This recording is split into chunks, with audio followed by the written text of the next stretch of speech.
कांग्रेस मतदाताओं के बीच जाकर अपने प्रत्याशी तरवर सिंह लोधी को टिकाऊ बता रही है और बीजेपी के प्रत्याशी राहुल लोधी को बिकाऊ बता रही है। लोधी मतदाता बाहुल्य सीट होने के नाते यहां स्वाभिमान की लड़ाई बड़ा चुनावी मुद्दा बन गया है। ये रिपोर्ट देखिए इस पर। कौन बिकाऊ कौन टिकाऊ, दमोह की जनता हुई कंफ्यूज। चुनाव में आखिर किसे जिताऊं? मध्य प्रदेश की दमोह लोकसभा सीट फिर सुर्खियों में है। चुनाव यहाँ भी बाकी सीटों जैसा ही है, प्रत्याशी यहाँ भी वैसे ही, लेकिन यहाँ की सियासी फिजाओं में बिकाऊ और टिकाऊ का नारा जोरों शोरों से गूंज रहा है और यही नारा दमोह के सियासी रण को दिलचस्प बना रहा है। कांग्रेस अपने प्रत्याशी तरवर सिंह लोधी को टिकाऊ बता रही है तो 2020 में कांग्रेस छोड़कर बीजेपी में शामिल हुए राहुल सिंह लोधी को बिकाऊ बताने में भी नहीं चूक रही।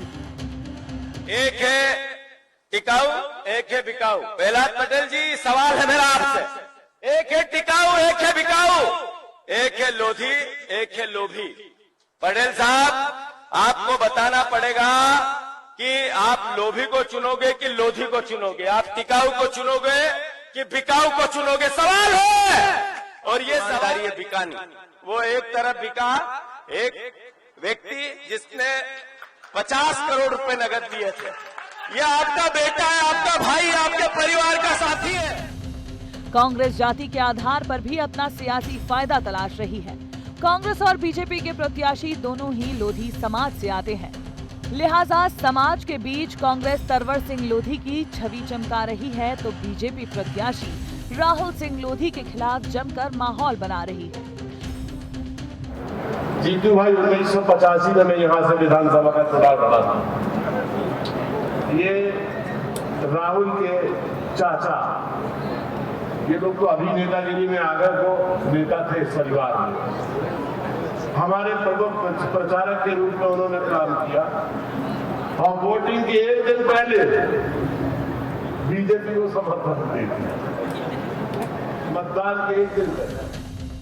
दमोह को जीतने के लिए कांग्रेस हर कार्ड चल रही है, टिकाऊ और बिकाऊ का मुद्दा उठा रही है तो इमोशनल कार्ड भी दिखाई दिया। मौका जीतू पटवारी की रैली का था, जहां मंच पर ही कांग्रेस प्रत्याशी फूट फूट कर रोते दिखे।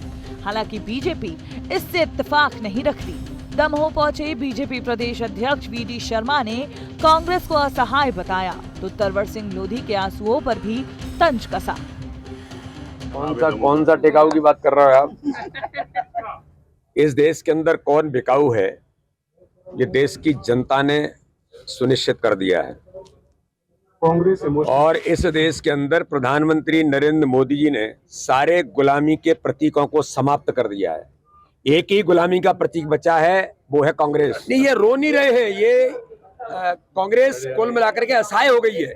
जब दिग्विजय सिंह रो रहे हैं, दिग्विजय सिंह कह रहे हैं कि मुझे जबरदस्ती भेजा जा रहा है, मेरी लड़ने की तो इच्छा नहीं थी। जब उनके ऐसे नेता, उनके हालात खराब है तो यहाँ दमोह के प्रत्याशी के क्या होंगे? अब आप बिकाऊ और टिकाऊ का पूरा गणित भी समझ लीजिए।